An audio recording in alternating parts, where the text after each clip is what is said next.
As 18 के बारे में हम बात करेंगे। अकाउंटिंग स्टैंडर्ड 18 जो है वो अगेन हमारा रिलेटेड पार्टी डिस्क्लोजर के बारे में बात करता है। यानी कि एएस 18 कहता है कि अगर आपने ड्यूरिंग द अकाउंटिंग अपने रिलेटेड पार्टी के साथ ट्रांजेक्शन किए हैं और उस समय वो आपके रिलेटेड पार्टी थे, तो आपको फाइनेंशियल स्टेटमेंट में उनका डिस्क्लोजर देना पड़ेगा। Point to be noted. कब देना पड़ेगा डिस्क्लोजर?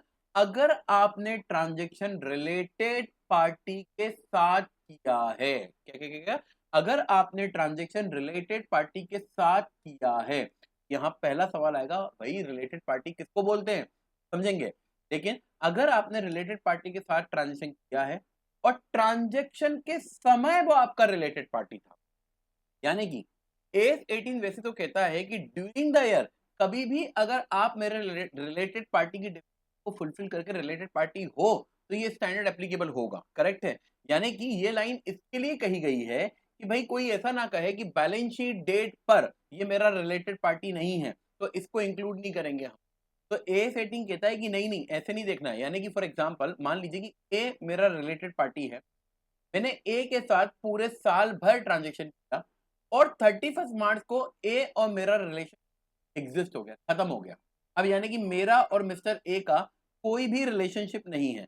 अब अगर मेरा और मिस्टर ए का कोई भी रिलेशनशिप 31 मार्च को नहीं है तो मैं क्या बोलूंगा? देखो भाई साहब, क्योंकि 31 मार्च को मेरा और मिस्टर ए का रिलेशनशिप एग्जिस्ट नहीं करता है तो मैं मेरे ऊपर एस 18 एप्लीकेबल नहीं होगा और मुझे किसी प्रकार का डिस्क्लोजर देने का जरूरत नहीं है। तो ए सेटिंग कहता है कि देखो ये बात सही है कि बैलेंस शीट डेट पर आपका और सामने वाली पार्टी का रिलेशन था, लेकिन अगर ड्यूरिंग द ईयर आपका रिलेटेड पार्टी के साथ किसी भी समय रिलेशनशिप था तो वो आपको डिस्क्लोज करना पड़ेगा। हाँ, ये बात अलग है कि डिस्क्लोजर उन ट्रांजेक्शनों का करना पड़ेगा जो रिलेटेड पार्टी के दौरान किए गए हैं। सर ये क्यों आया ये स्टैंडर्ड? तो ये स्टैंडर्ड इसलिए आया क्योंकि जब कंपनी फाइनेंशियल स्टेटमेंट बनाती तो फाइनेंशियल स्टेटमेंट में इनकम एक्सपेंसेस ब्ला ब्ला ब्ला बहुत सारी चीजें, राइट। लेकिन क्या मैंने जो अपने रिलेटेड पार्टी के साथ ट्रांजेक्शन किए हैं क्या वो मैंने सही किए हैं? तो एक तो रिलेटेड पार्टी का डिस्क्लोजर देने से एंटिटी ये पता पड़ता है, user of the financial statement को ये पता पड़ता है कि कौन कौन सी अदर एंटिटी या other individual other stakeholder का एंटिटी के साथ रिलेशन, ताकि वो ये देख सकते हैं कि ये जो ट्रांजेक्शन है ये बराबर तो की जा रहे हैं या नहीं की जा रहे हैं। कहीं ऐसा तो नहीं है कि किसी पर्टिकुलर ग्रुप के बेनिफिट के लिए ये ट्रांजेक्शन किए जा रहे हैं, राइट।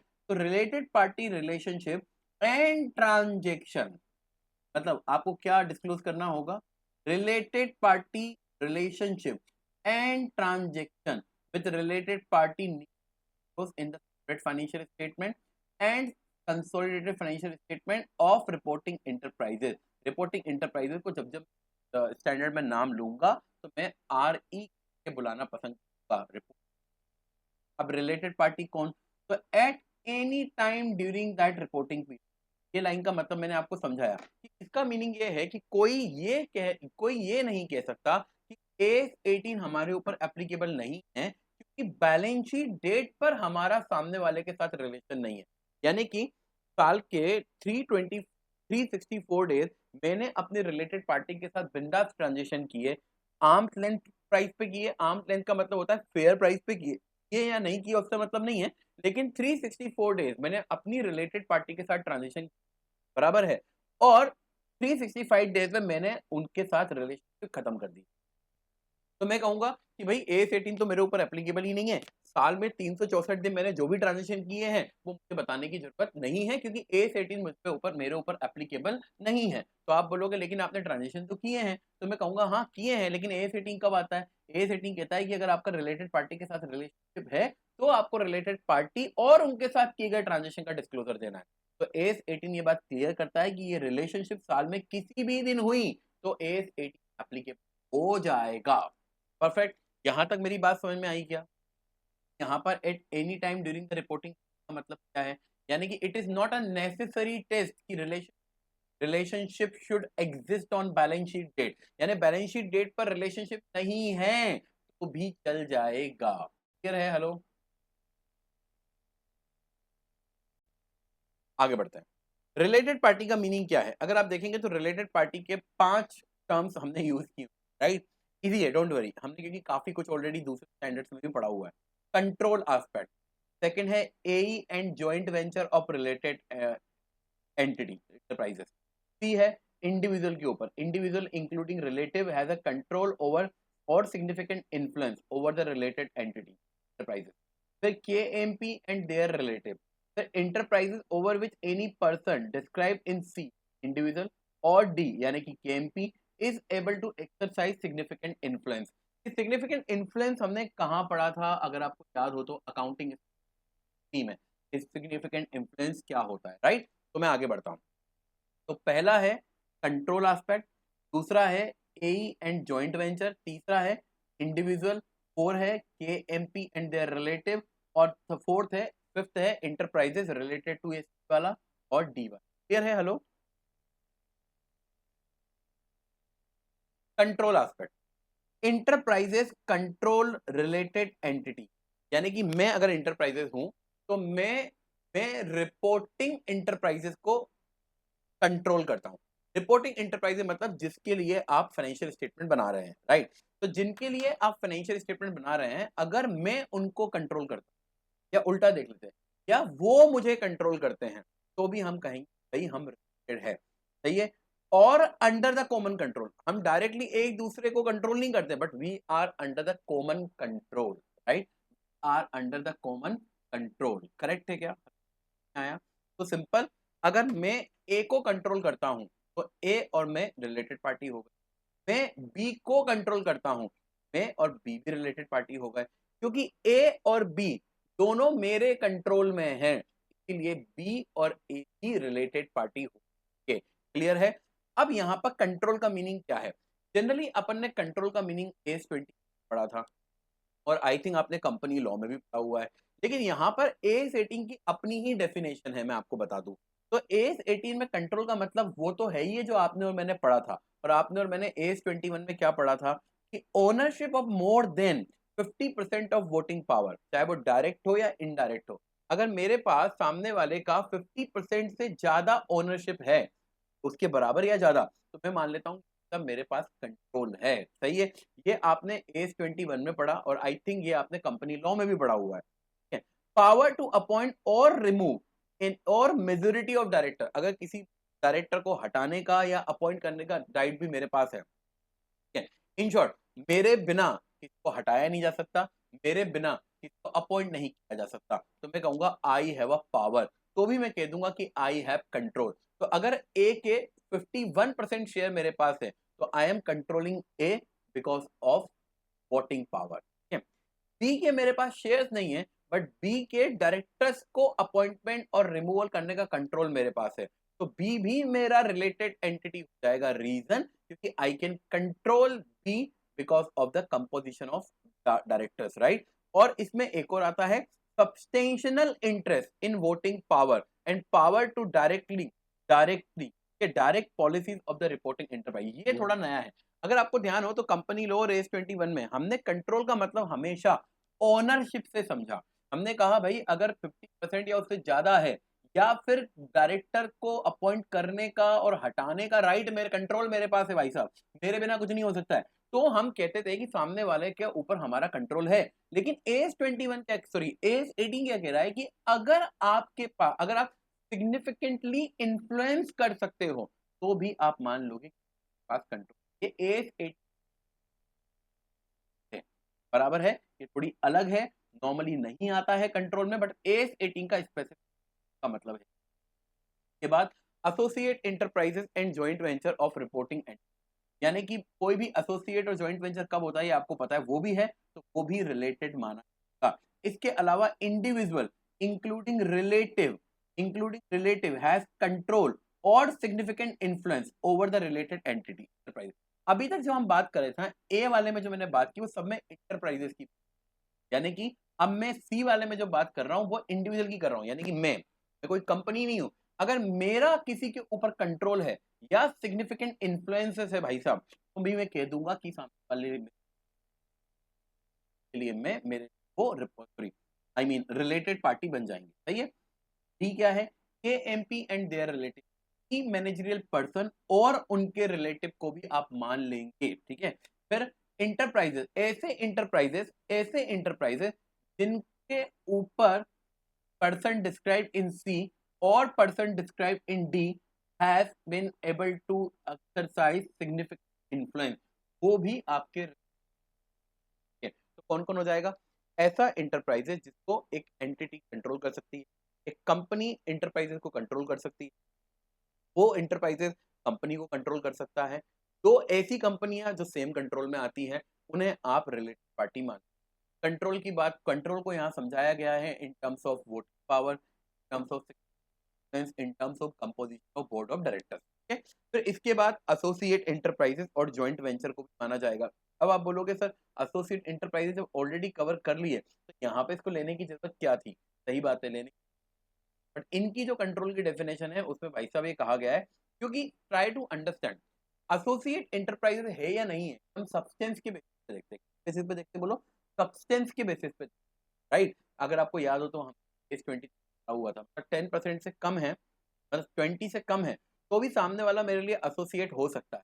देन क्यों? क्योंकि सब्सटेंस में अगर दिखता है कि मैं उसे कंट्रोल करता हूँ, लेकिन यहाँ पर कंट्रोल, जब आप ओनरशिप कंट्रोल की बात करते हैं तो इसका मतलब सिंपल है भाई साहब, 20% से ज्यादा होगा तो ही माना जाएगा। तो anyway associate enterprises joint definition के जो आपने मैंने वहां पढ़ी थी।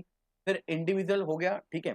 अब parties are considered to be related if at any time during the reporting period one party has ability to control or exercise significant influence over the other party, यानी कि ड्यूरिंग द रिपोर्टिंग पीरियड किसी भी समय अगर मैं आपके ऊपर control कर सकता हूं या I can exercise significant influence, या आप मेरे ऊपर कर सकते हैं, मैंने ऊपर ही क्लैरिटी देखी, जरूरी नहीं है कि related party should exist on the balance sheet.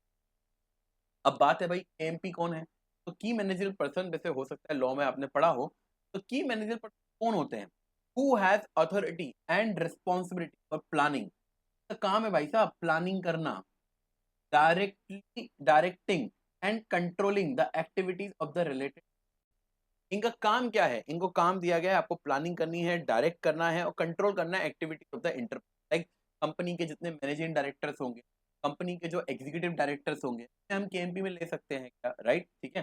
तो होल टाइम डायरेक्टर्स आ सकते हैं, मैनेजिंग डायरेक्टर्स आ सकते हैं, मैनेजर आ सकते हैं, और any other person who provide direction, यानी वो भी कैटेगरी में आता है।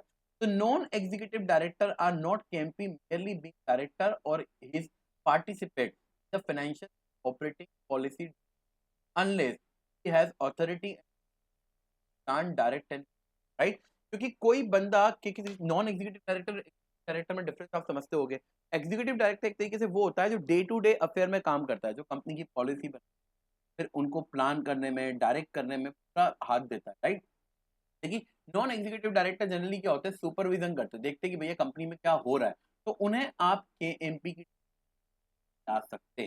तो क्योंकि केएमपी की डेफिनेशन को क्यों लाया गया, who can plan direct and control the activity, तो जिसके पास ये पावर होगी वही तो ट्रांजेक्शन कर सकता है ना। यानी कि अगर मान लीजिए कि मेरे पास, मेरे कंट्रोल में आप आते हैं, क्यों? क्योंकि मेरी, मैं डिसाइड करूंगा कि कंपनी को किसके साथ business, my my call, right. तो मैं इन्फ्लुएंस कर सकता हूं अपने फायदे के लिए कि किसके साथ काम करना, किसके साथ नहीं काम। वो M I am a managing director of company, ठीक है। मान लीजिए ये कंपनी के नॉन एग्जीक्यूटिव डायरेक्टर, आपको पता ही होगा कि नॉन एग्जीक्यूटिव डायरेक्टर का काम होता है करना और ये देखना कि सब कुछ सही हो रहा है कि नहीं। अब क्योंकि इनके पास प्लान करने का, डायरेक्ट करने का, कंट्रोल करने का, एक कंपनी की एक्टिविटी का इनके पास अथॉरिटी ही नहीं है। जब इनके पास अथॉरिटी ही नहीं है, ट्रांजेक्शन नहीं कर पाएंगे। इसलिए केएमपी की डेफिनेशन इन्हें लिया गया जिनके पास, अगर आप देखेंगे तो जरूरी नहीं है कि मैं डायरेक्टर हूं, मैं मैनेजर हूं, ऐसा कोई भी बंदा के पास के डायरेक्शन पे ये चल सकती है, वो केएमपी आ जाएगा एज 18 के से, करेक्ट है।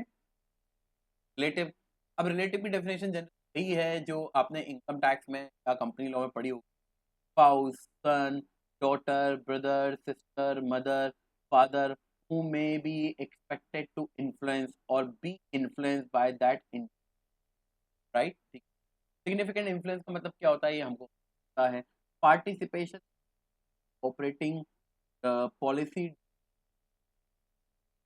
Policy participation operating policy significant influence may be gained by share ownership को 20 ज़्यादा वाला स्टेट्यू यानी कि कोई लॉ की रिक्वायरमेंट के तहत और एग्रीमेंट के तहत भी हो सकता है, राइट?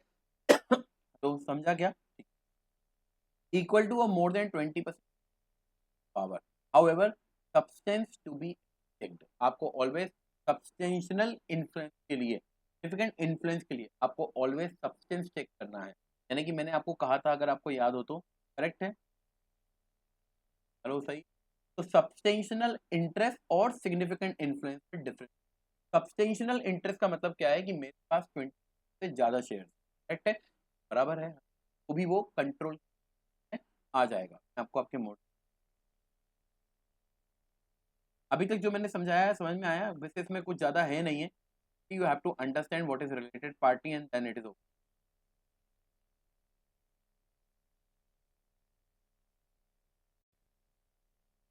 ये देखो, it is pertinent to note that the above definition of control under age 18 is relatively wider than that under age 1 consolidated financial, right? This is so because clause C मतलब आपका substantial ना, definition of control under age 18 is addition not found in one consolidated।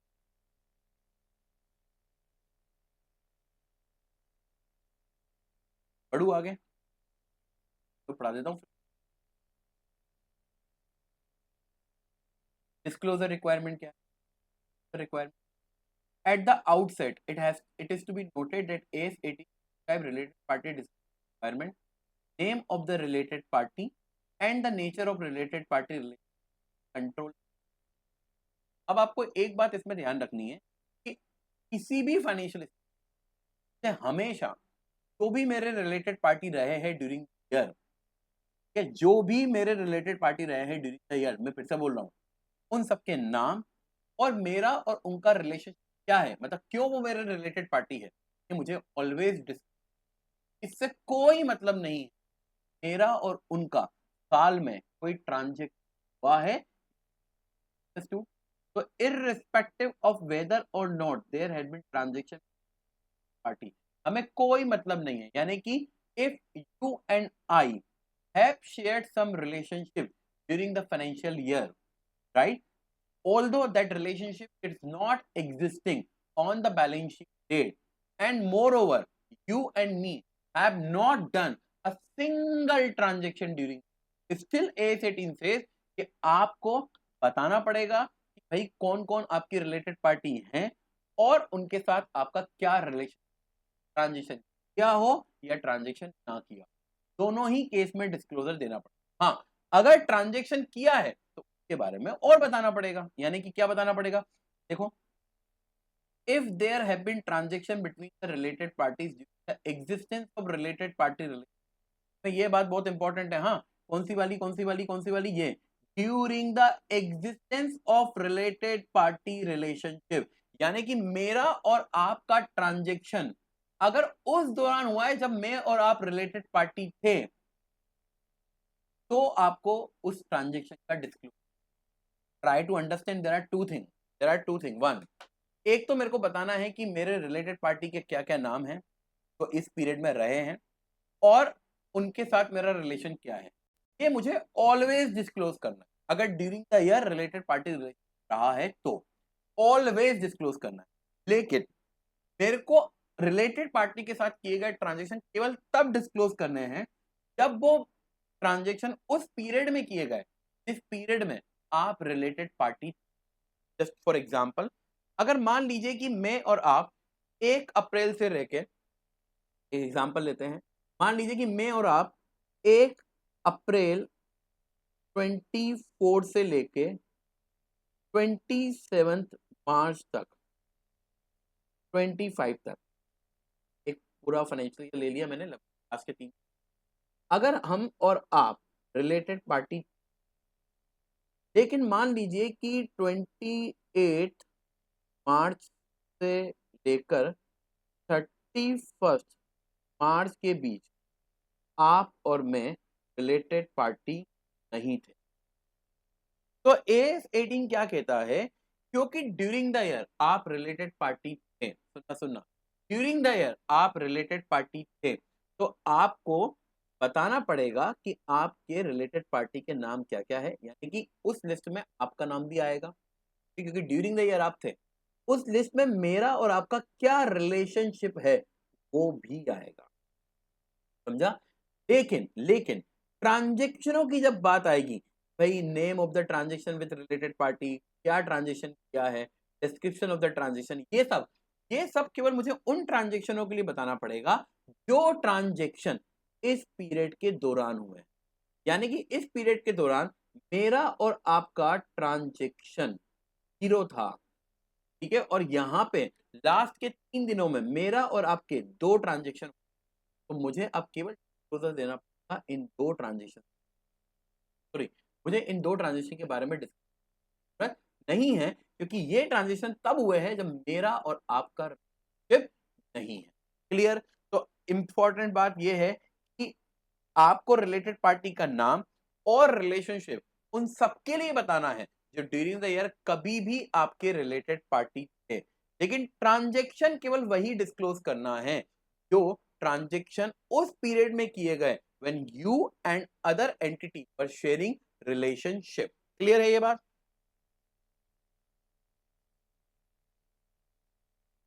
Hello, clear है ये बात?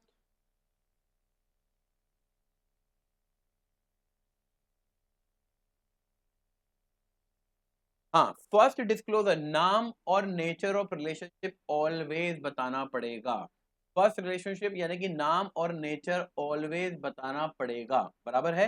लेकिन second वाला तभी आएगा और वही ट्रांजिशन के लिए आएगा जो ट्रांजिशन उस पीरियड में हुए when you are sharing the relationship, अगर नहीं तो उसको बताने की जरूरत नहीं है। हाँ जी। हाँ बोलो।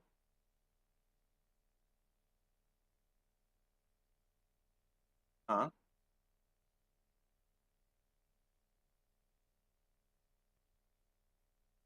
हाँ,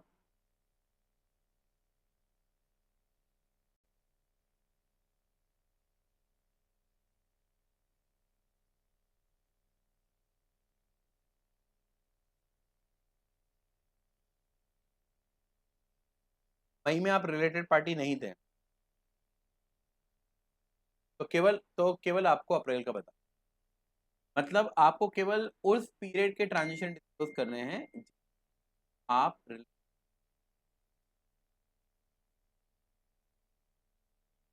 ठीक है।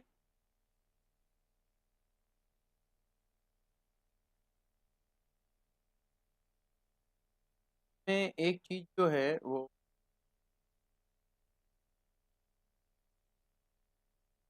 Talk about it.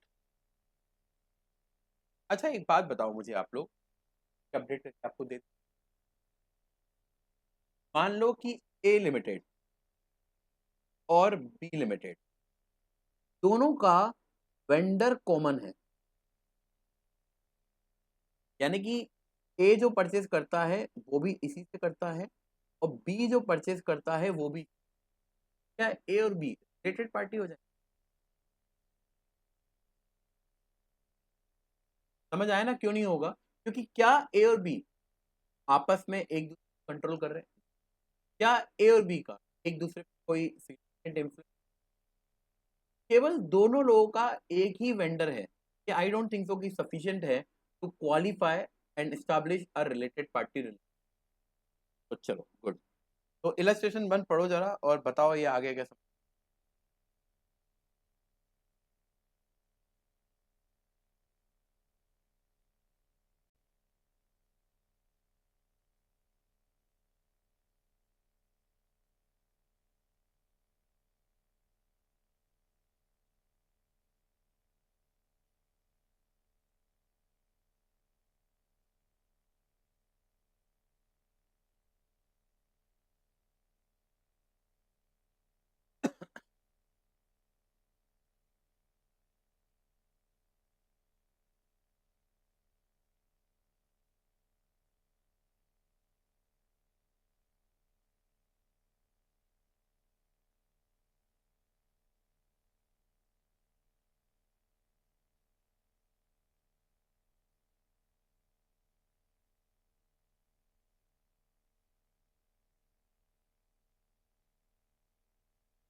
समझा क्या?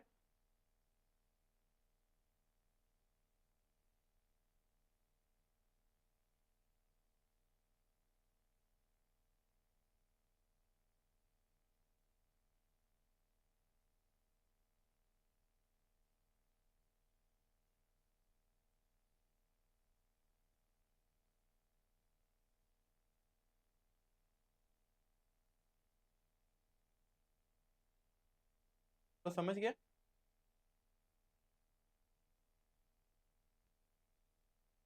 क्यों, कोई डाउट इसके ऊपर? No doubt, right?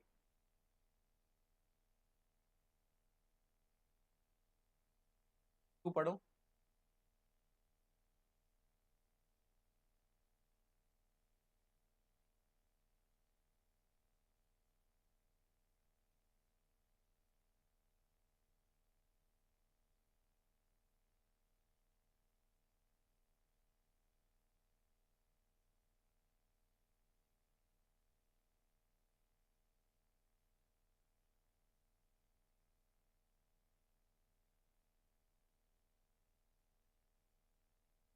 Related party है।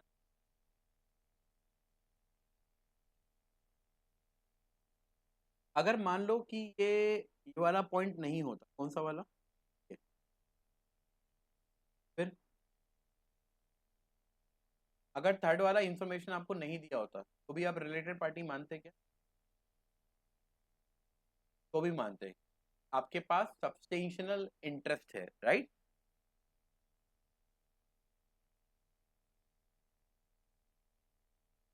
देखो जरा इसको।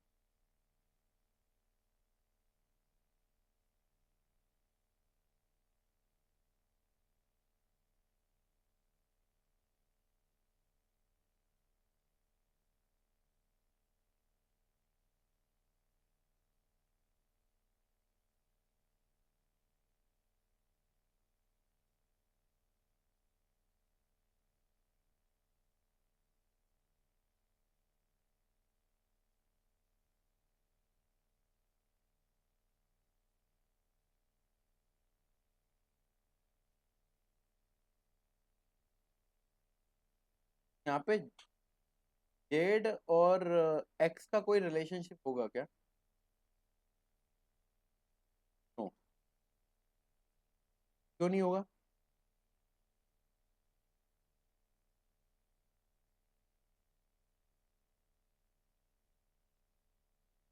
सही है ना?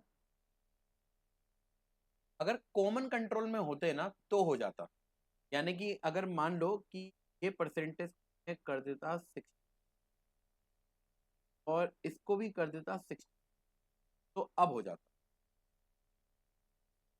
कि डायरेक्टली और इनडायरेक्टली फिर आपका रिलेशनशिप आ जाता, ये आपका हो जाता। ठीक है, लेकिन इस केस में associate of associate can not be treated. तो आई थिंक ये जो टाइम पास है बोर्ड, आप देख लें।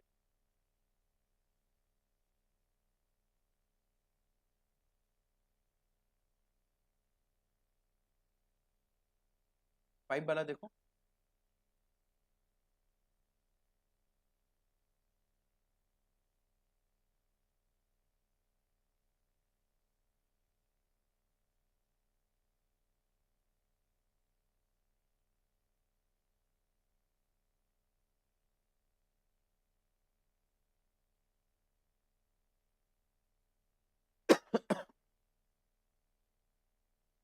हाँ जी।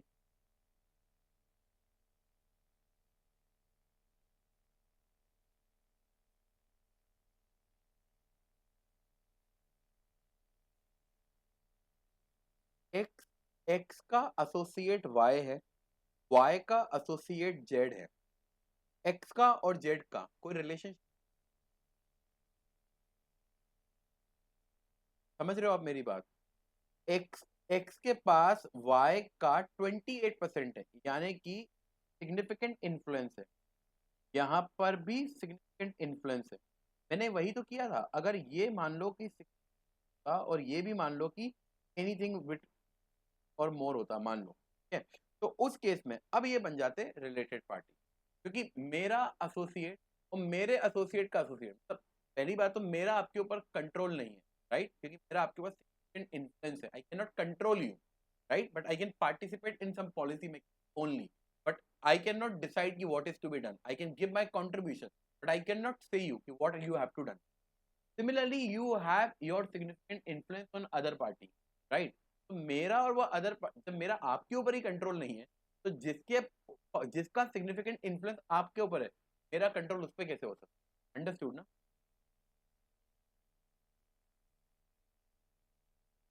ये देखो, ये तो सब रिलेटेड ही है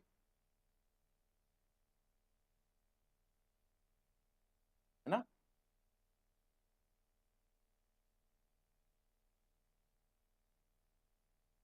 तो ये सारे related, all four entity are related. और सब्सिडरी वन के लिए only of the entity group, जैसे यूएच लिमिट टू रिलेटेड हो. सब्सिडरी टू के लिए भी यूएच वन होगा. केसी वन के लिए यूएच लिमिट, केस वन के लिए ओनली यू. परफेक्ट.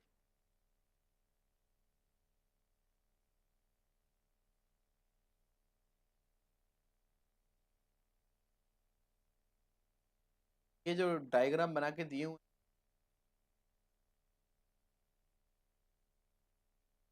ये देखो जरा इलस्ट्रेशन.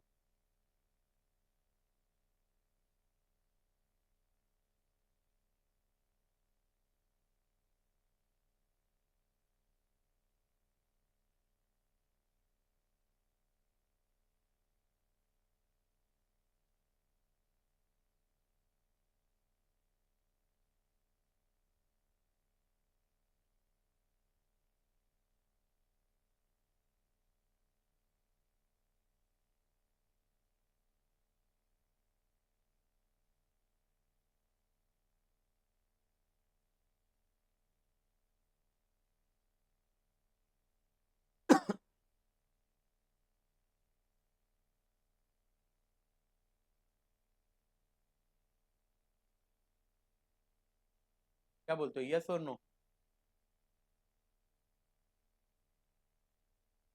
होगा ना? क्या इंपॉर्टेंट है, relationship should exist on balance sheet date or any relationship during the financial year would be considered for AS 18 purpose. Correct ना? तो देखो जरा solution. Yes, this is because AS 18 related parties are considered to be related if at any time during the reporting period one party has the other party or exercise significance for the other party in or operating dispute. Hence, ND being the spouse and relative of KM of P Limited needs to be reported as a related party. This is because the remuneration ND receives from P Limited the year इतना fall within the report year इतना. सही है? Hello, perfect है. Illustration 8 देखो.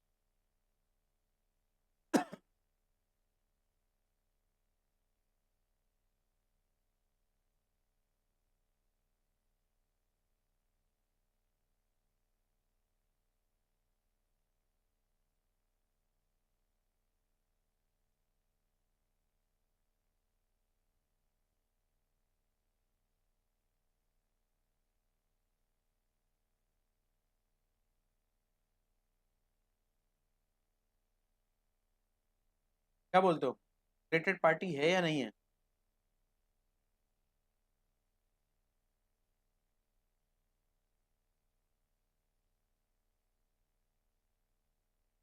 अच्छा, related party है क्योंकि इन आ रहा है, राइट?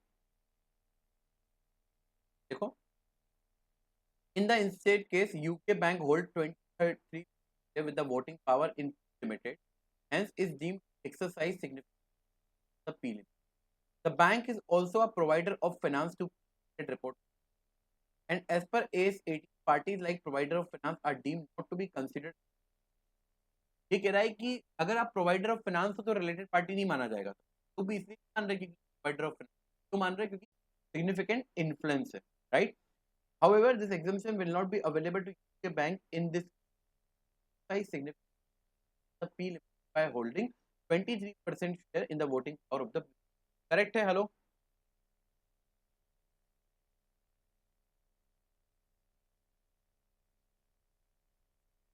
सही है ना ये इलस्ट्रेशन 9 देखो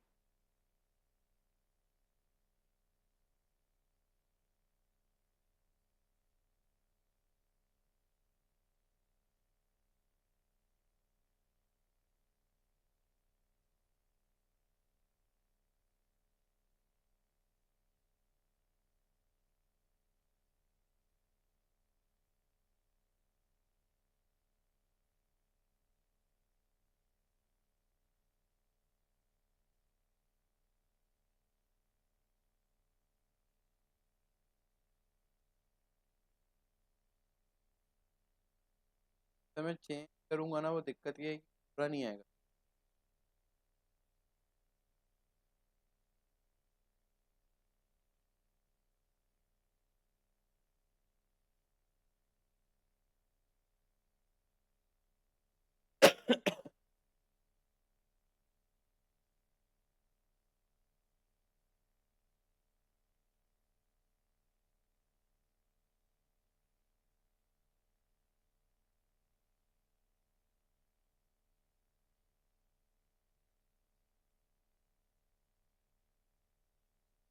ये क्वेश्चन कहाँ जा रहा है समझ में आ गया ये क्या बोल रहा है ये क्या कहना चाह रहा है आपसे देखो जो लिमिटेड है के पास 22% शेयर है एंड वोटिंग पावर है इन क्यू यानी कि के लिए क्यू हो गया एसोसिएट एंटरप्राइजेस परफेक्ट है तो सही है अब 1 April P limited sold certain goods to Q limited amounting to 5 lakh यानी कि there is a relationship and there is a transaction also on 1 April on 30 June 2001 P limited sold its tyre 20 आ गया यानी कि 30 जून को पूरा का पूरा स्टेक बेच दिया यानी कि 30 जून के बाद रिलेशनशिप है या नहीं है no relationship However, P Limited continued to supply goods to Q Limited subsequent to 3001 just like any other customer and sold good worth 15 lakh during the 9th month period ended इतना consider 31st March तो कौन सा वाला report करना पड़ेगा क्या पूरा 30 लाख का ट्रांजेक्शन रिपोर्ट करना पड़ेगा या 5 लाख का रिपोर्ट है और 15 लाख का नो रिपोर्ट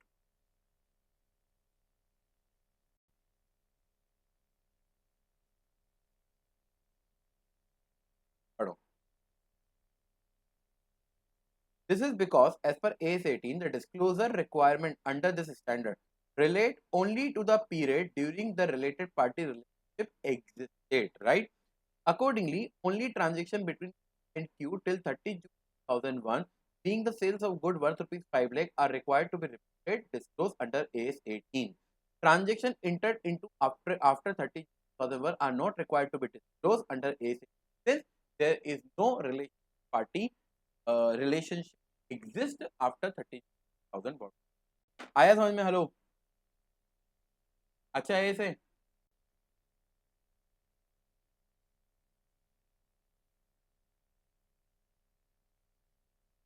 पर करेंगे मैं मॉडल के क्वेश्चन करा देता हूँ फिर भला जो नोट्स के क्वेश्चन है उसमें सॉल्यूशंस आप पढ़ लेना या अगर समझ में आ रहा है तो बता दो वैसा तो छोड़ देता हूँ और आप कर लेना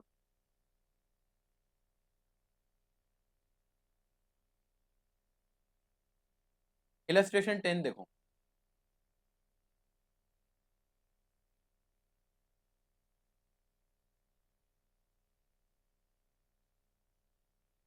एनीवे इलस्ट्रेशन 10 देखो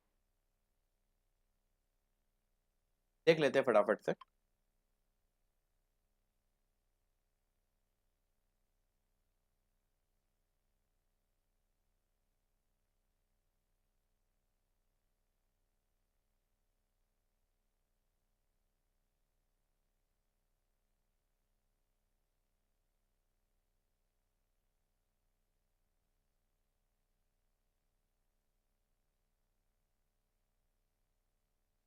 क्या बोलते हो, करना पड़ेगा डिस्क्लोज?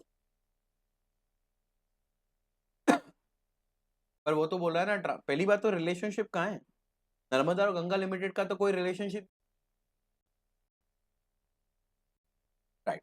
नर्मदा लिमिटेड का जो मैनेजिंग डायरेक्टर है उसके पास गंगा लिमिटेड के 100%, तो managing director of Ganga limited is a KMP of Ganga limited who is exercise control or significant influence over the Ganga Limited. Correct? Hello? Right?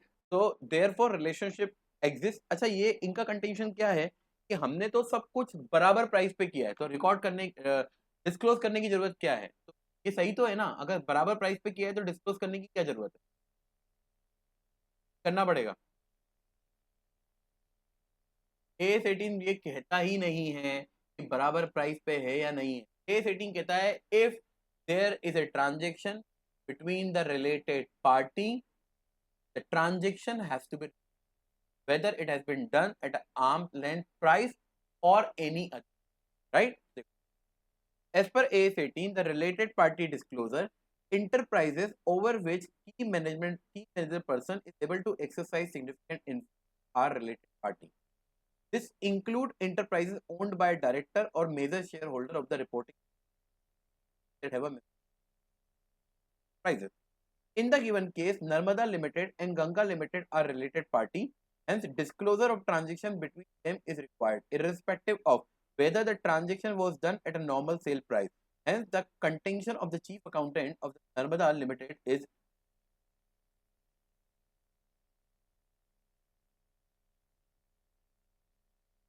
9 वाला देखो,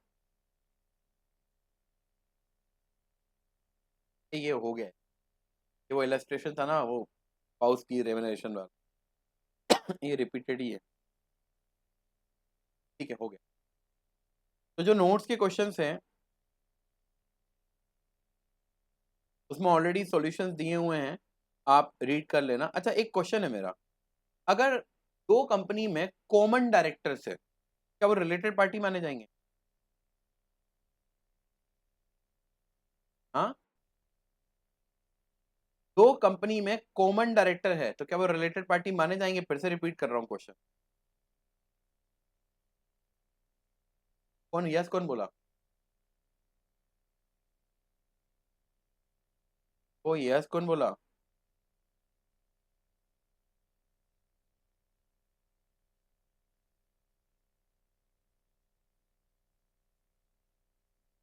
तो एक्चुअली नहीं माने जाएंगे, क्यों, मैं आपको बता दूं।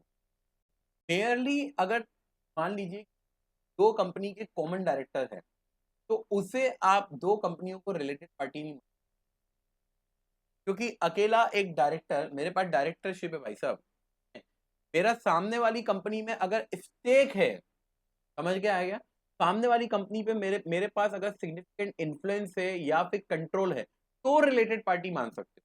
लेकिन अगर मैं आपकी कंपनी में भी एक डायरेक्टर हूं और मैं सामने वाली कंपनी में भी डायरेक्टर हूं, तो merely having common directors in the two entity can not be said कि भाई रिलेटेड पार्टी रिलेटेड। तो मैं एक काम करूंगा, ये जो AS18 है के नोट्स में कई सारे क्वेश्चंस हैं, बट कौन से क्वेश्चंस आपको रीड कर लेने चाहिए उनके बारे में मैं आपको मार्क करके क्वेश्चंस दे दूंगा। तो केवल और केवल वही क्वेश्चन, इसमें आंसर भी साथ में दिए हुए हैं, तो will be helpful for you to read and understand. बराबर है? वैसे मोटा मोटा वही क्वेश्चंस है जो अभी तक हमने देखे। हेलो, समझ आया?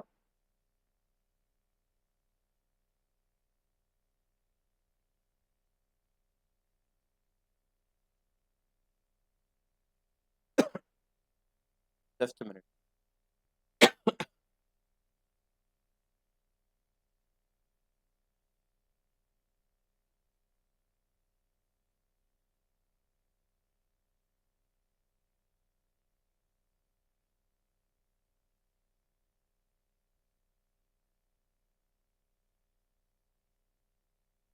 ये देखो वही क्वेश्चन जो अपन ने देखा ना वहां पे मॉड्यूल में, 12 नंबर वाला। मैं अभी आपको हाथों हाथ बता देता हूँ, आपको देख लेने चाहिए, नोट कर, और चाहो तो फटाफट रीड। कोई प्रॉब्लम है क्या अगर मैं अभी के अभी भी कर लूँ क्वेश्चन आंसर?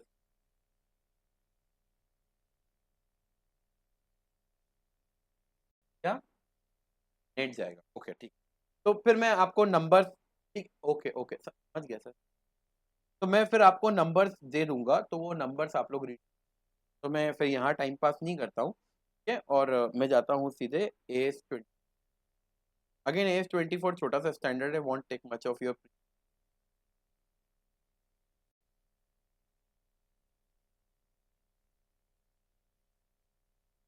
ये है AS20।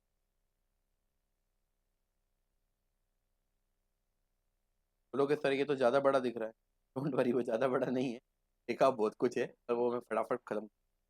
डिसकंटिन्यूइंग ऑपरेशन, डिसकंटिन्यूएशन का मतलब तो आप लोग समझते हैं ना, कंटिन्यूएशन क्या होता है। डिसकंटिन्यूएशन, डिसकंटिन्यूएशन है कि अपना कोई operation discontinue, try to understand. यहाँ पर हम लोग ऑपरेशन डिसकंटिन्यू के बारे में बात करते हैं। ऑपरेशन का मतलब ये, मैं 4 अलग टाइप की बोटल्स बनाता था, मेरा बोतल एक, तो मैंने एक बोतल बनाना बंद कर दिया तो मेरा ऑपरेशन क्लोज हो गया।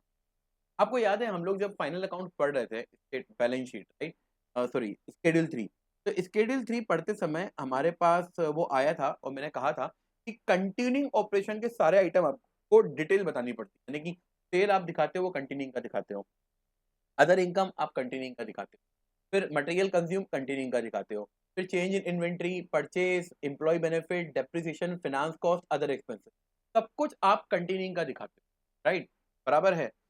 सर ऑलरेडी रिकॉर्डिंग हो रहा है, डोंट वरी, बराबर है, ठीक है, तो डोंट वरी, कुछ नहीं वाला है आपका सारा सेशन। तो एनीवे मैं ये कह रहा हूँ कि अपन जो दिखाते थे वहाँ पे स्टेटमेंट स्केड्यूल 3 में, वो सब कुछ क्या होता था, वो कंटिन्यूइंग डिटेल होता था। फिर मैंने आपको वहाँ बताया था कि डिसकंटिन्यूइंग ऑपरेशन है तो सीधे उसका हम दिखाते हैं PBT, profit before tax from discontinuing operation, right, और उसका टैक्स सेपरेटली बताते थे, ये वही डिसकंटिन्यूइंग ऑपरेशन है। तो AS24 क्यों आया, तो AS24 बनाने का पर्पस था कि अगर सबसे पहले तो आइडेंटिफाई करना कि क्या कोई डिसकंटिन्यूइंग ऑपरेशन है, और अगर है तो उससे रिलेटेड क्या डिस्क्लोजर देने चाहिए, राइट। तो don't worry, will won't take much of your time, you will understand it. Establish principle for reporting about the discontinuing operation. अब आगे, a discontinuing operation is a component of enterprises, यानी कि एक enterprises का ऐसा component को हम discontinuing operation कहेंगे जो that enterprises pursuant to single plan is disposing of मतलब समझते हैं ना, बेच देना, disposing of substantially in its entirely, यानी पूरा का पूरा ऑपरेशन एक प्लान के तहत बेच रहे हैं या एक साथ बेच रहे हैं, या डिस्पोजिंग ऑफ पीस मिल, या बेच तो रहे नहीं है क्योंकि कोई खरीदेगा ही नहीं, टर्मिनेशन थ्रू अबॉन्डनमेंट, यानी बस बंद कर देना ऑपरेशन, इसे हम कहेंगे क्या, इसे हम कहेंगे डिसकंटिन्यूएशन ऑफ ऑपरेशन।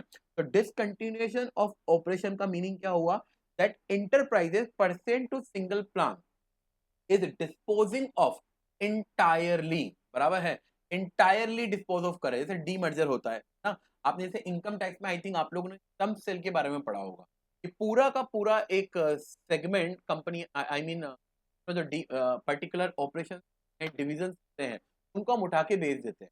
तो अगर आप वो कर इंटायरली बेच सकते हो, या फिर आप क्या कहते हो यार इंटायरली तो शायद नहीं बिकेगा, लेकिन हमने डिसाइड कर लिया है कि हमें ये पर्टिकुलर बंद करना है ऑपरेशन, ठीक है, तो वो ऑपरेशन बंद करने के लिए पूरा का पूरा कोई लेने को तैयार नहीं है, लेकिन हमने डिसाइड कर लिया कि बंद करना है, तो हम क्या करेंगे, जो भी उस पर्टिकुलर ऑपरेशन की असेट है वो इंडिविजुअली बेचना चालू कर देंगे, राइट, और जैसे जैसे पैसा आएगा लाइबिलिटी को सेटल करना चालू कर देंगे, तो इसे कहा जाएगा डिस्पोजिंग ऑफ पीस मिल। तीसरा तरीका क्या हो सकता है, इन्हें एक साथ तो लिया नहीं, टुकड़ों में भी उसकी कोई एसेट नहीं बिक रही है, ठीक है भाई, बाहर में जान दो, बंद करो, स्क्रैप करो, घर जाओ, बराबर है। तो इसे हम कहते हैं enterprises percent to single plan. इसके बाद that represent a separate major line. अब देखो हो सकता है कि इंटरप्राइजेस में कई सारे होते हैं ऑपरेशन, बट अगर हम सबको अगर अलग से डिस्क्लोजर देने जाएंगे तो कहा चीजें क्रिटिकल हो जाएगी। तो AS24 क्या कहता है, that should represent a separate major line of business or geographical area of operation or part of such segment, यानी कि जनरली ये ऑपरेशन हम तब मानते हैं जब वो कोई आइडेंटिफाइड सेगमेंट होता है AS17 के हिसाब से, यानी कि ऑलरेडी यू हैव आइडेंटिफाई कि इट्स अ बिजनेस सेगमेंट और you have identify it's a geographical segment, तो आप कह सकते हो कि उस पर्टिकुलर सेगमेंट को अगर आप बंद कर रहे हो, या मान लो कि सेगमेंट का एक मेजर पार्ट भी आप बंद कर रहे हो, जैसे एक सेगमेंट में मल्टीपल चीजें आ सकती है, तो कोई मेजर मेजर बिजनेस लाइन आप बंद कर रहे हो, तो भी हम मान सकते हैं कि हाँ वो डिसकंटिन्यूएशन ऑफ ऑपरेशन है। यानी कि जिसको आप बेचने की बात कर रहे हो, वो आपका कोई पर्टिकुलर सेगमेंट होना चाहिए या सेगमेंट का कोई पार्ट होना चाहिए तो मेजर लाइन ऑफ बिजनेस को रिप्रेजेंट करता हो।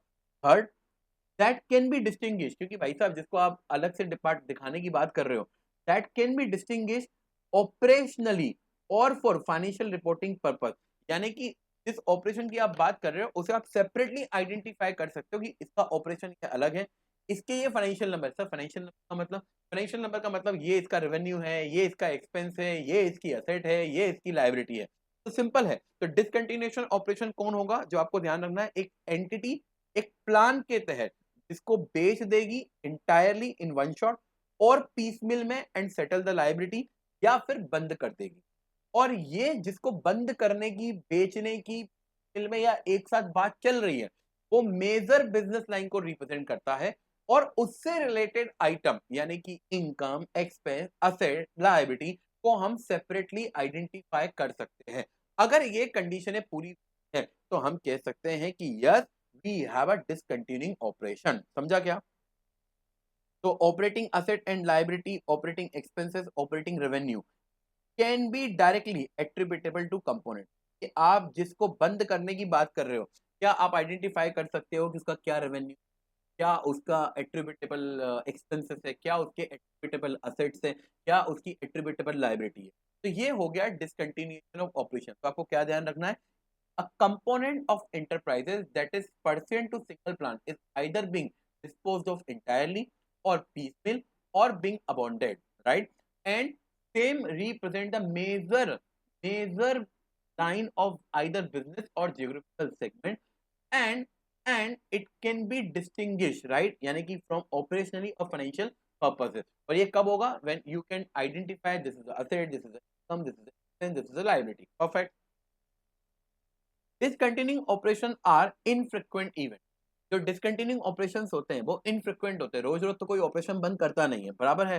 बट इसका क्या मतलब है, but it does not mean that all infrequent event are discontinuing operation. लेकिन इसका ये कतई मतलब नहीं है भाई साहब कि सारे के सारे इनफ्रीक्वेंट इवेंट ही डिसकंटिन्यूइंग ऑपरेशन है। मेरे से किसी ने पूछा कि डिसकंटिन्यूइंग ऑपरेशन फ्रिक्वेंटली होते हैं इनफ्रिक्वेंटली होते हैं, मैंने आंसर दिया इनफ्रिक्वेंट।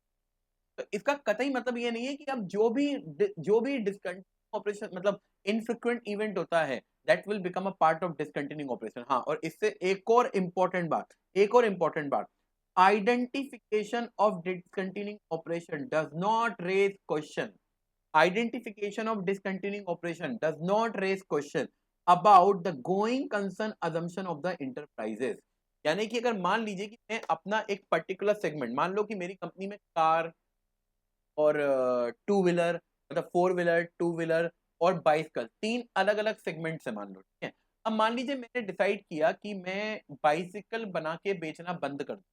तो मैंने क्या कहा, मैंने सोचा यार मेरा कोर एरिया बाइसिकल तो है नहीं है, एक काम करते हैं, ढूंढते हैं, समझते हैं और बेच देते हैं बाइसिकल सेगमेंट। तो हमने प्लान बना लिया। क्या बाइसिकल हमारा एक मेजर सेगमेंट है? हाँ है। क्या हम बाइसिकल से related income, expenses, asset, liability identify कर सकते हैं? हाँ। तो ये पहली बात तो डिसकंटिन्यूइंग ऑपरेशन कैटेगरी में आ गया। ठीक है, हो गई अच्छी बात। क्या ये लेकिन क्या बाइसिकल सेगमेंट को बंद करना इस बात का एक क्वेश्चन रेज करता है कि गोइंग कंसर्न? तो एज 24 कहता है कि नहीं, अगर एक पर्टिकुलर ऑपरेशन को आप डिसकंटिन्यू कर रहे हो, इसका मतलब ये नहीं है कि it's raising a question about the going concern assumption of the enterprises. यानी कि going concern assumption of the enterprises has nothing to do with the discontinue. Is that clear?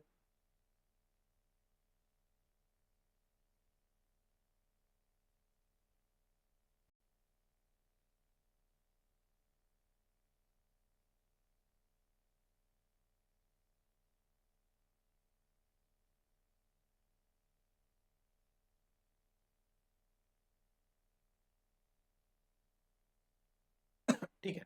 तो हेलो, समझ में आया अभी तक? अरे कुछ थम्स अप वगैरह।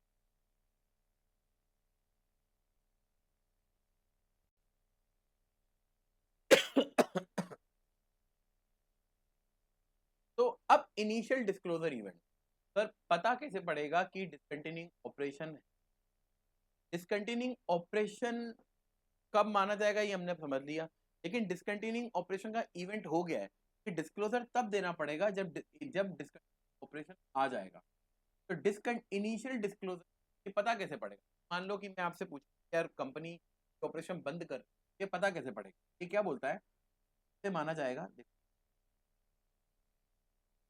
is the occurrence of one of the event which ever occur earlier। इन दोनों में से कुछ भी जल्दी हो जाए तो हम मान लेंगे तब ये इशारा है, तो कोई ना कोई, वो क्या है, enterprises has entered into a binding sale agreement for substantially all of the asset attributed to discontinued। यानी कि मान लो कि एग्जांपल लिया था कि मेरा एक प्लांट है, वो प्लांट है मेरा, मान लीजिए गुड़गांव हरियाणा में। गुड़गांव हरियाणा में मेरा एक प्लांट है जहाँ पे हम बाइसिकल मैन्युफैक्चर करके सेल करते हैं। तो हमारी कंपनी ने एक बाइसिकल बनाने वाली कंपनी के साथ अग्रीमेंट साइन कर लिया है, and that is a binding agreement. और वो अग्रीमेंट ये कहता है कि उस पर्टिकुलर प्लांट में जो कुछ भी है वो एक पर्टिकुलर डेट के बाद सामने वाली कंपनी का हो जाए। तो अगर ये हो चुका है, if the binding agreement has been signed, it is saying initial disclosure event, यानी कि वो इवेंट हमें पता पड़ गया है कि continuation of operation has been identified. अब आइडेंटिफाई हो गया है तो क्या डिस्क्लोजर करना है ये बात की बात है, बट आइडेंटिफाइड हो गया है। इसके अलावा मान लो कोई बाइंडिंग अग्रीमेंट नहीं है, तो दो बातें होती है, एक तो सीधे हम बात कर रहे थे, अग्रीमेंट कर लिया। सेकंड, इंटरप्राइजेस और सिमिलर गवर्निंग हैज बोथ क्या, has approve a detailed formal plan for discontinuation. यानी कि एक प्लान कंपनी के बोर्ड ऑफ डायरेक्टर्स ने या गवर्निंग बॉडी ने अप्रूव कर दिया है, फॉर्मल प्लान, ठीक है, वो फॉर्मल प्लान अप्रूव कर दिया है और इसके बारे में अनाउंसमेंट भी कर दिया है उन लोगों को जो कि इससे अफेक्टेड होने वाले हैं, tenders, stock exchange, payables, union etcetera. यानी कि एक तो ये है कि आपने ऑलरेडी अग्रीमेंट साइन कर लिया, पहला पॉइंट तो क्या है कि आपने ऑलरेडी अग्रीमेंट साइन कर लिया। एक तो आपका ये पॉइंट हो गया कि आपने अग्रीमेंट साइन कर लिया, चलो अग्रीमेंट साइन नहीं किया, लेकिन आपकी कंपनी के बोर्ड ऑफ डायरेक्टर्स ने या गवर्निंग बॉडी ने ऑलरेडी एक फॉर्मल प्लान बना लिया है और वो फॉर्मल प्लान उन लोगों को कम्युनिकेट भी कर दिया है जिनको कम्युनिकेट करना चाहिए। जैसे कि अगर मान लीजिए अगर मैं एक पर्टिकुलर डिवीजन बेचने वाला हूं तो किस किस को उस पर इम्पैक्ट पड़ने वाला है, मुझे ऑलरेडी उनको कम्युनिकेट करना पड़ेगा ना। अगर ये हो चुका है, यानी प्लान बन के कम्युनिकेट हो गया, प्लान बना है पर कम्युनिकेट नहीं हुआ है, तो मैं ये नहीं कह सकता कि अभी ये लोगों को बताया गया है, तो ये वाली कंडीशन नहीं होगी, राइट। अब फॉर्मल प्लान में क्या क्या आता है ये हमने समझाने की कोशिश, फॉर्मल प्लान में आता क्या है, मतलब अगर आप, अभी ये बहुत कॉमन है, अगर आप मुझे बताओ अगर मैं कुछ प्लानिंग कर, मेरे प्लान में क्या आएगा? सबसे पहले ये आइडेंटिफाई करना, try to understand, very easy. सबसे पहले ये आइडेंटिफाई करना कि भाई बेचना क्या है, identification of major asset to be disposed of with expected method of disposal. यानी कि मैं एक साथ पूरा का पूरा बेच दूंगा डिवीजन, राइट, या फिर पीरियड तरीके से असेट को बेचूंगा और लाइबिलिटीज को पे करूंगा, या पूरा का पूरा ऑपरेशन बंद कर दूंगा, and expected and period expected for disposal, और ये कंप्लीट करने के लिए मुझे कितना समय लगेगा, बराबर है। तो अगर मान लीजिए कि मेरे पास ये सब रेडी है, क्या बेचना है, किस तरीके से बेचना है, कितना समय लगेगा ये सब काम कंप्लीट करने के लिए, तो ये इस बात का इशारा है कि मेरी प्लानिंग रेडी। के बाद principal location affected and number of employee who will be compensated for terminating their services। Already management ने प्लान बना लिया है कि भाई कौन कौन सी इससे जो लोकेशन है वो अफेक्टेड होने वाले हैं, कौन कौन से एम्प्लॉय है जिनको हमको निकालना पड़ेगा, राइट, और क्या एक्चुअली में मिल पाएगा ओवरऑल। जैसे मैंने कहा कि मैं गुड़गांव का प्लांट बंद बेचने वाला हूं, मैंने आइडेंटिफिकेशन ऑफ असेट, क्या मैंने आइडेंटिफाई कर लिया क्या बेच रहा है, मैं किसको बेचने वाला हूँ, एक बाइसिकल बनाने वाले बेचने वाला हूँ, ठीक है, मैंने आइडेंटिफाई कर लिया, 6 महीने के अंदर मैं ये कंप्लीट कर दूंगा, ये भी हो गया। इसके अलावा आई हैव आइडेंटिफाई कि पूरे ऑपरेशन का इफेक्ट, इस पूरे इवेंट का इफेक्ट केवल गुड़गांव के प्लांट पे पड़ेगा, बाकी किसी। I have identify the principal location affected. इसका मतलब मेरा वो प्लांट गया तो कौन कौन से एम्प्लॉई है जिनकी सर्विसेज जाएगी, वो मैंने आइडेंटिफाई कर लिया। अगर ये सब मेरे पास रेडी है तो I can say yes formal plan is ready. और फॉर्मल प्लान रेडी होने से काम नहीं चलेगा, फॉर्मल प्लान का कम्युनिकेशन भी करना पड़ेगा। जब तक आपने कम्युनिकेशन नहीं किया है, उनको नहीं बताया है जो उससे रेलिवेंट है, हम नहीं कहते कि भाई साहब अभी तक हुआ है। क्यों? समझो, मैंने प्लान किया है लेकिन मैंने बताया नहीं है, तो मे भी मैं अपने प्लान को विड्रॉ कर लूं।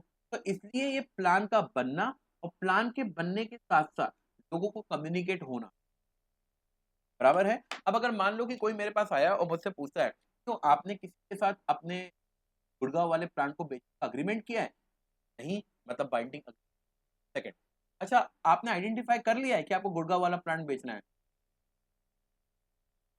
तब मैंने ये आइडेंटिफाई नहीं किया कि कितना है, ये भी आइडेंटिफाई नहीं किया होगा कैसे बेच, ये भी आइडेंटिफाई नहीं किया होगा कि कितना बेचना है।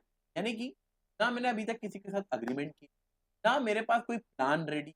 मैं क्या कहूँ, इसी बात है, इसका मतलब अभी तक नहीं आई है। तो अगर ऑडिटर साहब आते हैं और बोलते मार्केट में सुना है, कुछ लोग बता रहे थे कि आप अपने बाइसिकल वाले डिवीजन को बंद करने वाले हैं, तो ऑडिटर साहब को हम बताएंगे कि case 24 have we signed it? Is our formal plan ready? No. Then how can you say कि still disclosure and AS20? AS24 तब तक एप्लीकेबल होगा जब तक कि still disclosure।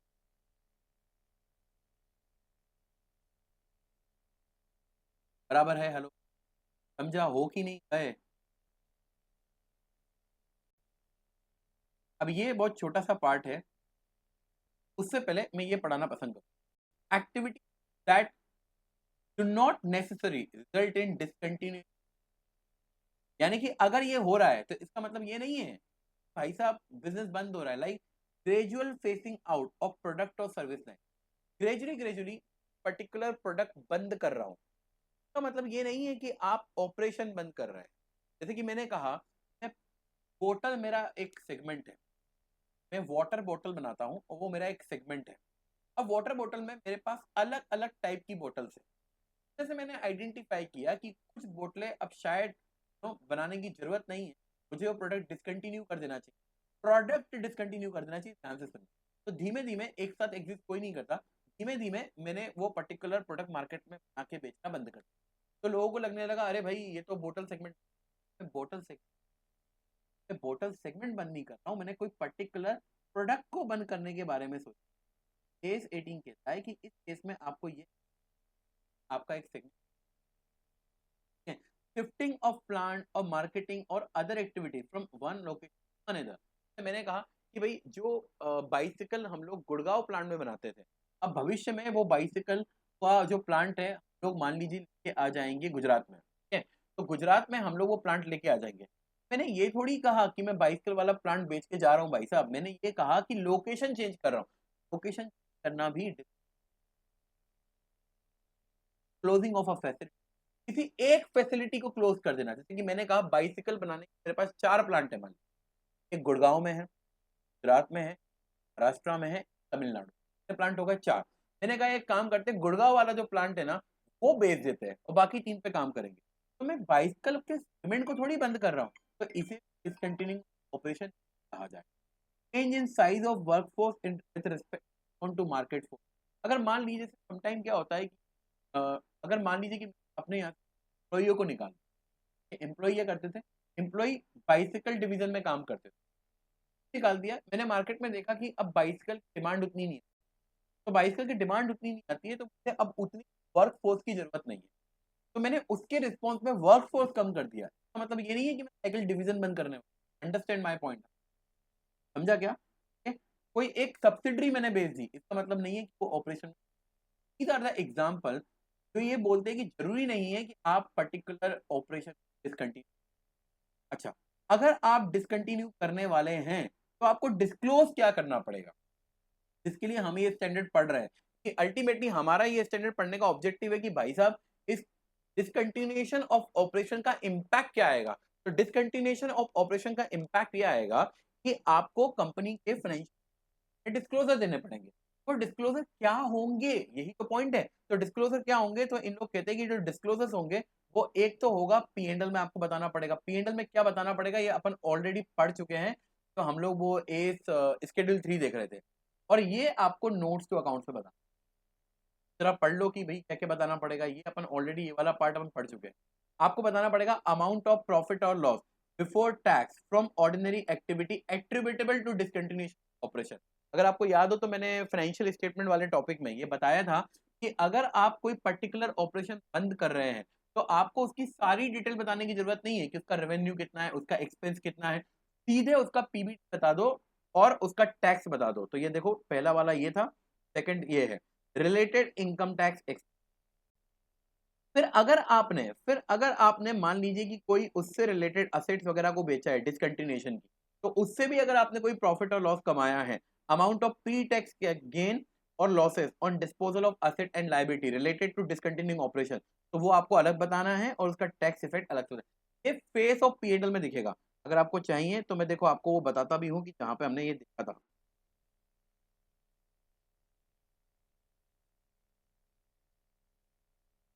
ये देखो, समझा, मैंने ये कहा था आपसे प्रॉफिट और लॉस फ्रॉम डिसकंटिन्यूइंग ऑपरेशन, तो सीधे बताते हैं, यानी कि जो ऊपर अपन ने जितने आइटम ये रिपोर्ट किए ना रेवेन्यू, ये सारा का सारा ये कंटिन्यूइंग का है, ये भी कंटिन्यूइंग का है, बराबर है, तो डेफिनेटली टोटल भी कंटिन्यूइंग का ही होगा।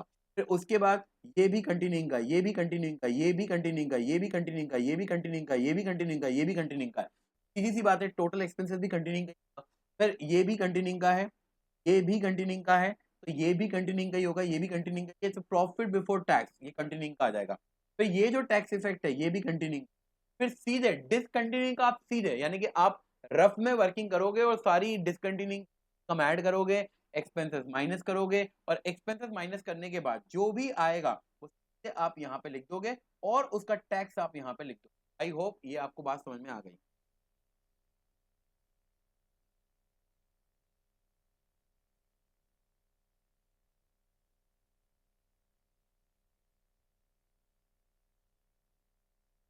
आए ना समझ में। अब नोट्स टू अकाउंट्स में और क्या डिस्क्लोजर देना पड़ेगा। देखो पीएनएल में आपने क्या बता दिया, पीएनएल में आपने उसके प्रॉफिट और लॉस के बारे में बता दिया, ठीक है। तो भाई क्या बंद कर रहे हो ये बताना पड़ेगा आपको नोट्स टू अकाउंट्स। और डिस्क्रिप्शन ऑफ डीओ यानी कि कौन सा ऑपरेशन बंद कर रहे हो ये आपको नोट्स टू अकाउंट्स में बनाना पड़ेगा। बिजनेस और geographical segment in which it is reported, यानी कि आपकी जो सेगमेंट रिपोर्टिंग होती है ना बिजनेस वाइज, बिजनेस सेगमेंट और जियोग्राफिकल सेगमेंट की, उसमें कौन से वाले सेगमेंट में ये डिसकंटिन्यूइंग ऑपरेशन इंक्लूड होता है ये बताना पड़ेगा। Date and nature of initial disclosure event, किस दिन आपने आइडेंटिफाई किया कि इनिशियल डिस्क्लोजर इवेंट हुआ है, याद है ना क्या होता है, जिस दिन बाइंडिंग सेल अग्रीमेंट हो जाए या फिर मैनेजमेंट फॉर्मल प्लान रेडी करके कम्युनिकेट कर दे लोगों को, whichever is earlier. Date of period in which discontinuation is expected to complete, वो पीरियड जिसमें आप उम्मीद कर रहे हैं कि डिसकंटिन्यूएशन कंप्लीट हो जाएगा। Cash flow attributed to discontinuing operation और carrying value as on balance sheet date of asset and liability to be dispose of, कितनी असेट और लायबिलिटी आप डिस्पोज ऑफ करने वाले हो। तो इन शॉर्ट नोट्स अकाउंट में आपको बताना पड़ेगा कौन सा ऑपरेशन आप बंद कर रहे हो और इस ऑपरेशन का इंपैक्ट कौन से वाले सेगमेंट पे आने वाला है, किस दिन आपने ये इनिशियल डिस्क्लोजर इवेंट आइडेंटिफाई किया, क्या लगता है कि कितने समय में डिसकंटिन्यूएशन आपका कंप्लीट हो जाएगा, कौन कौन सी असेट और लायबिलिटी यानी कि ऐसी असेट और लायबिलिटी जो कंटिन्यूइंग ऑपरेशन के तहत डिस्पोज ऑफ होने वाली है, उनकी क्या कैरिंग वैल्यू है, क्या उससे रिलेटेड कैश फ्लो है। तो इन शॉर्ट पीएनएल से रिलेटेड जो भी डिस्क्लोजर है वो स्टेटमेंट ऑफ पीएनएल के फेस पे आ जाएंगे, लेकिन बैलेंस शीट और कैश फ्लो से रिलेटेड डिस्क्लोजर है वो आपको नोट्स टू अकाउंट में disclose. This is about AS 24 यानी कि डिसकंटिन्यूएशन ऑफ ऑपरेशन। समझ में आया? हेलो समझ आया? हेलो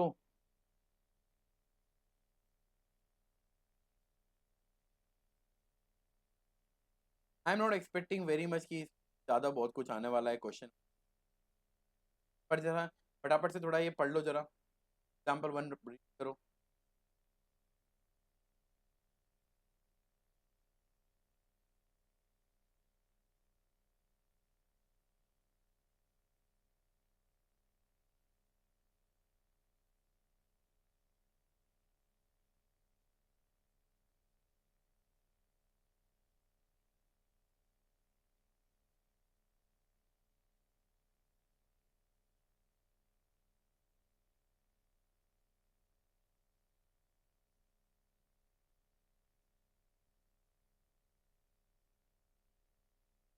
सही है ना, तो आप डिसकंटिन्यूइंग ऑपरेशन नहीं, ये काइंड ऑफ अगर आपको याद हो तो क्लोजर ऑफ फैसिलिटी वाला एग्जांपल दिया, राइट, तो इसको आप डिसकंटिन्यूएशन,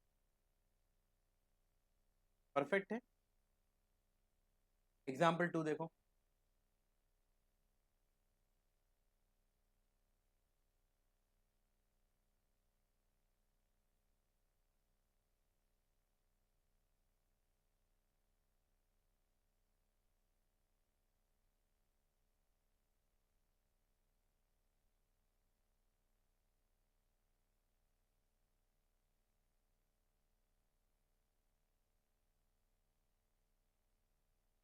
अब अगर आप इस केस में देखोगे तो एक कंपनी है, उस होटल में काम करती है, एयरलाइन भी है और सॉफ्टवेयर भी है। क्या मैं कह सकता हूँ कि ये तीनों अपने आप में अलग अलग सेगमेंट या इन ऑपरेशन से कंपनी, हाँ, ये तीनों अपने आप में अलग अलग है। अब कंपनी ने डिसाइड किया है कि वो एयरलाइन बिजनेस को सेल करेगी। क्या मैं इसे कह सकता हूँ कि it disqualify for the discontinuation of the operation? Yes. So it qualify for the discontinuation of the operation.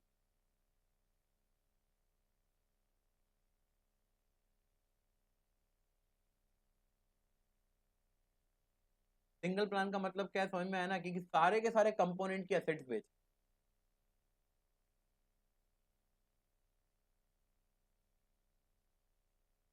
तो डिसकंटिन्यूइंग ऑपरेशन कब माना जाता है, when assets are being sold off as a part of single plan, right, part of, and it's a part of major line of business or segment, geographical segment, or it can be distinguished for operational or reporting financial reporting purposes.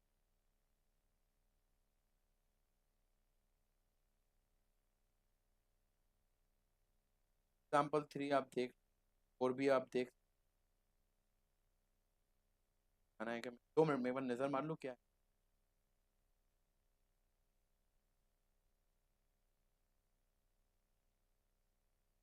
आप पढ़ो जरा, example 4 read करो।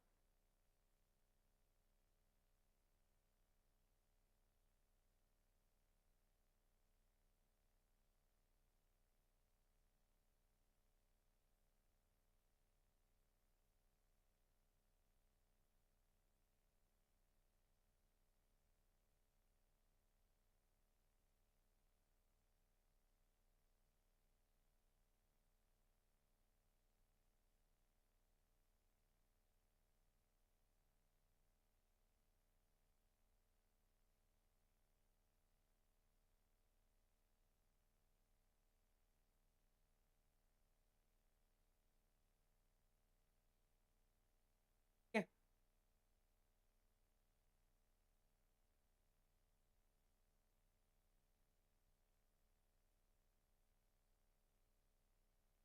ये सब मैंने,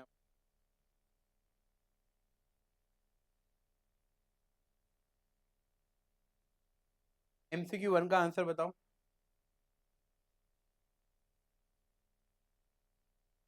MCQ 1 का answer,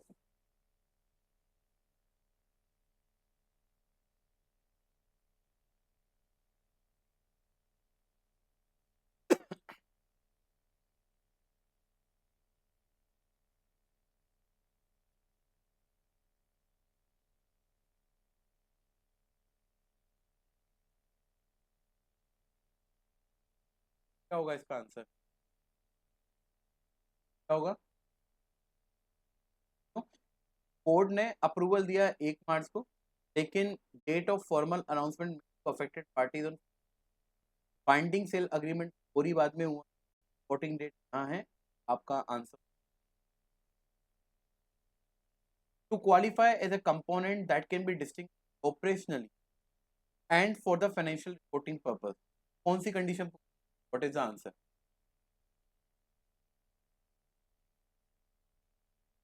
मतलब मैं ये कहता हूँ कि हाँ यार, ये कंपोनेंट को मैं सेपरेटली आइडेंटिफाई कर सकता हूँ, ये ऑपरेशन,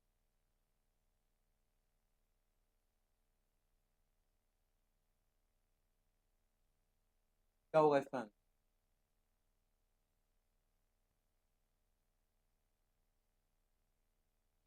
अगर आप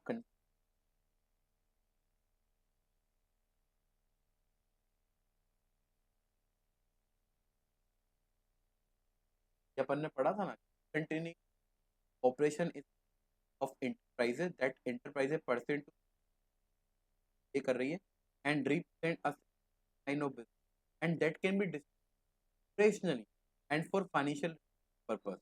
कब होता है?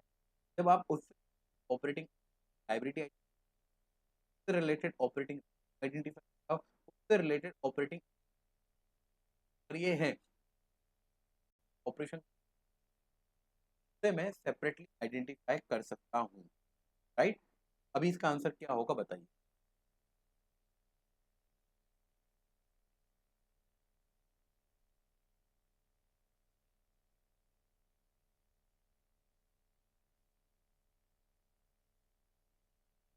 आंसर फाइनली क्या होगा? ऑल ऑफ द अबव ही होगा ना, ना? कि आप असेट, लाइबिलिटी, रेवेन्यू सब आइडेंटिफाई कर सकते। थर्ड वाला देखो जरा,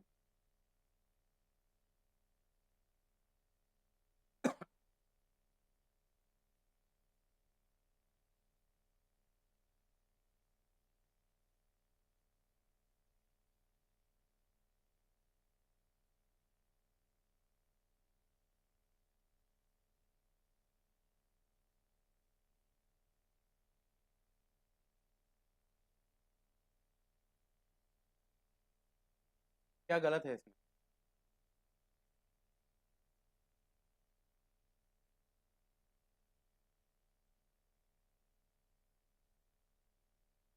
द राइट आंसर। क्यों? A discontinuing operation is component of an enterprise that represent a separate major line of business. याद है ना, single plan, major line of business और कैन बी डिस्टिंग्विश्ड। ठीक है, तो ये वाला आपका हो गया बिजनेस वाला component by that can be distinguish operationally for the financial. ये बोल रहा है नहीं, आपका आंसर डी। सॉरी, फोर्थ वाले का बताओ।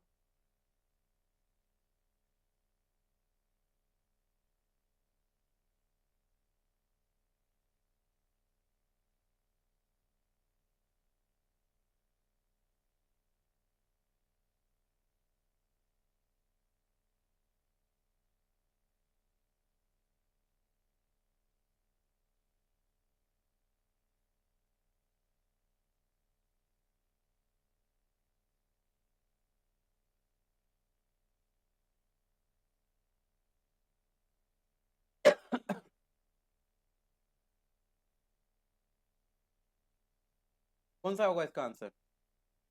ये मैंने पढ़ाया है, तो इसमें से आंसर होगा बी। याद है मैंने कहा था कि जो डिसकंटिन्यूइंग ऑपरेशंस होते हैं वो एक्चुअली इनफ्रीक्वेंट इवेंट होते हैं। तो मैंने ये भी कहा था कि हर इनफ्रीक्वेंट इवेंट डिसकंटिन्यूइंग ऑपरेशन नहीं। याद है, हर इनफ्रीक्वेंट इवेंट आपका डिसकंटिन्यूइंग ऑपरेशन नहीं, ये भी मैंने आपसे कहा था।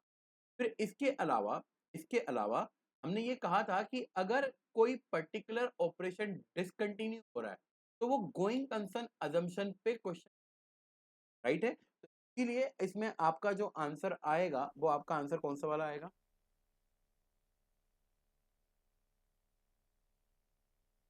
सही है।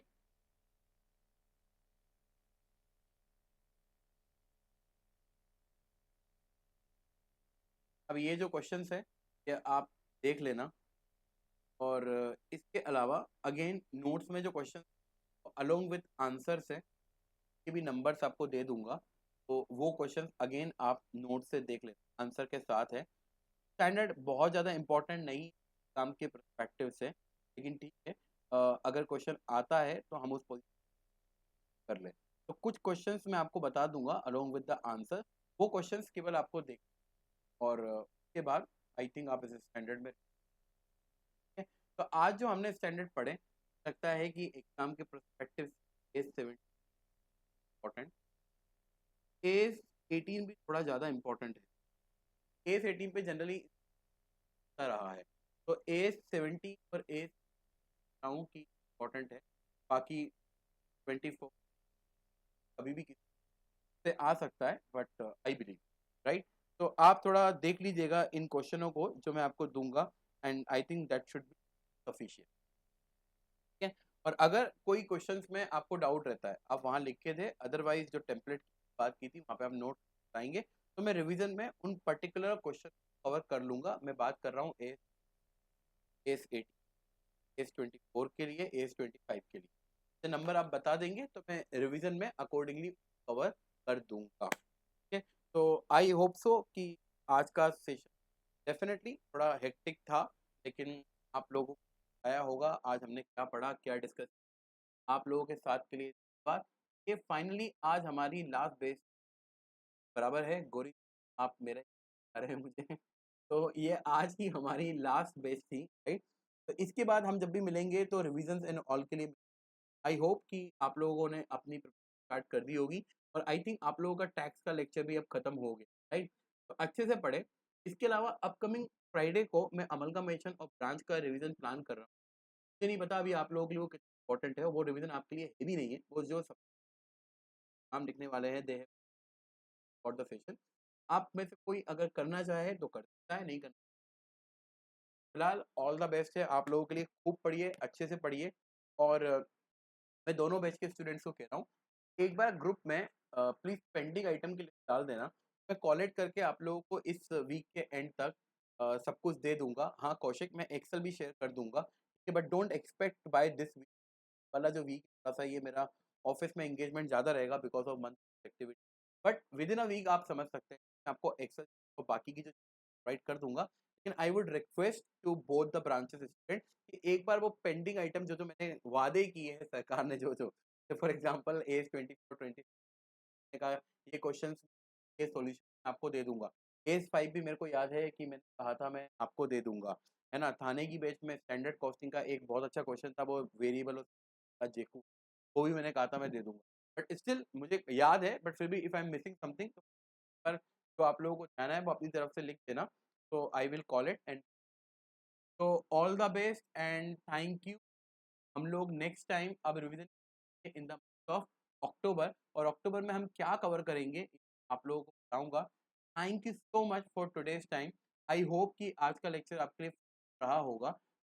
ये लेक्चर मैं यूट्यूब पे भी डाल दूंगा, तो आप लोग अपने हिसाब से बाद में और देख लीजिएगा, इस पढ़ने से आपको हेल्प। ठीक है, तो थैंक यू सो मच।